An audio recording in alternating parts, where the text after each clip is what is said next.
lot of voter fraud. Right. Like I say, people don't realize certain neighborhoods in particular, they bus people around to vote.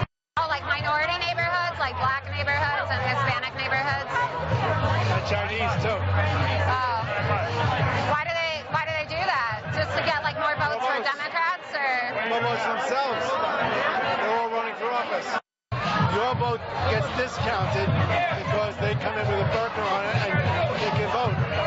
People think, you know, it's a liberal thing to do, but I take my vote seriously. And I don't want 10 other people coming in negating my vote by voting for the other candidate when they're not even registered voters. Well, maybe you won't vote for Hillary. I don't know. I would, but I have no choice. Well, that video you just witnessed was the New York City Democrat Board of Election Commissioner admitting to systemic voter fraud. Voters are bussed from one polling station to another to vote multiple times. That's what you just saw. Here is what the commissioner had to say about voter ID laws in New York State. Roll that tape.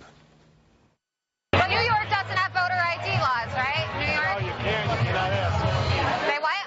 They can't ask for voter ID. Why is that? They can't? The law. The law says you can't ask somebody, which they really should be able to do. You know, I don't think it's too much to ask somebody to show some kind of an ID. Yeah. I mean, why not? I mean, you have to show an ID for everything else. Right. You go into a building, you got to show them your ID. Well, you're the commissioner, you said, of the Democratic Election Commissioner. So if you think there's voter fraud and you think there should be voter ID, why don't people listen to you? I mean... Well, that's because the New York State Legislature makes the laws. I don't make the laws. And you think there's a lot of absentee ballot fraud, too? Oh, there's thousands of absentee ballots. I know where they came from. Yeah, but that's the thing. Like, Hillary Clinton doesn't support voter ID laws. Like, I know. That's why I'm not always crazy about everything the Democrats do either. Okay, pretty explicit, I would say. This man on your screens right now is James O'Keefe. He is Project Veritas founder and the man in charge of shooting that video. I want you to take me through this, James, so everybody understands what's going on here. The gentleman is explaining that essentially they bus people to a polling station, they ferry them inside, they get inside, there's no voter ID, so they just walk in and vote, get back on the bus, go someplace else and vote again. Is that what you found? As simple as that? As simple as that. And he's the elections commissioner in New York City. This is not a low-level person. He's the top guy. He's the top guy, and he's a Democrat, and he's angry with how the system works, but he's unwilling to do anything about it, so he's become an unwitting whistleblower on a hidden camera telling us, I can't say this publicly.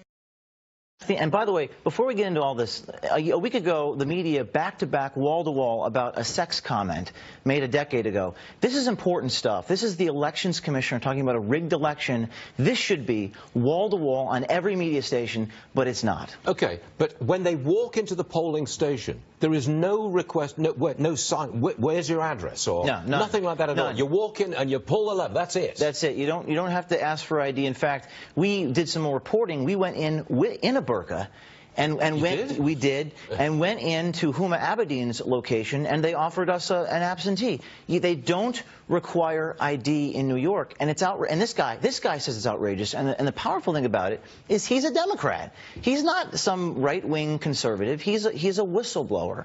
It's unbelievable. Have you any idea, any understanding of the extent of this? Just in New York City, where you were doing that taping. I mean, are we talking hundreds of people, hundreds of votes several times over? Thousands? Any idea? He says thousands. And New York, there's been some reporting in the past. New York Inspector General did find dead people's ballots were offered out to anybody in Brooklyn. There's been a lot of voter fraud. People shouldn't be allowed to go from borough to borough and vote where they don't live. No, of course We've done reporting in other states. If you're a deceased, your name is still on the rolls. People can get offered your ballot. You can just walk up and say anyone's name. And in New York City, they give out all these ID cards. You have to have an ID, but you're not allowed to ask for it. It's absurd. And but I can't emphasize enough how important this is for everyone to see this. And Stuart, just yesterday, Twitter banned me. Twitter blocked me. Why? Because I can't, the media won't release these videos, and the mainstream media won't cover them, so I have to get it out through Twitter and Facebook. It's evidently political. So you wanted to put those videos on Twitter, and they said no. What, was it offensive or something? Yes. I tried logging in last night at 9 p.m. They said that your tweets have been harassment. So my investigative reporting about voter fraud, this is a true story, it's on top of Drudge right now. My tweets at not just this man, but people inside of Hillary's campaign saying we can rip up voter registration forms, they have banned me from Twitter now. So they're trying to remove every mechanism I have to get these videos out. That's why thank you for bringing me on today, because I think it's important people see this. Mr. O'Keefe, thank you very much for being with us and pointing this out. We appreciate it.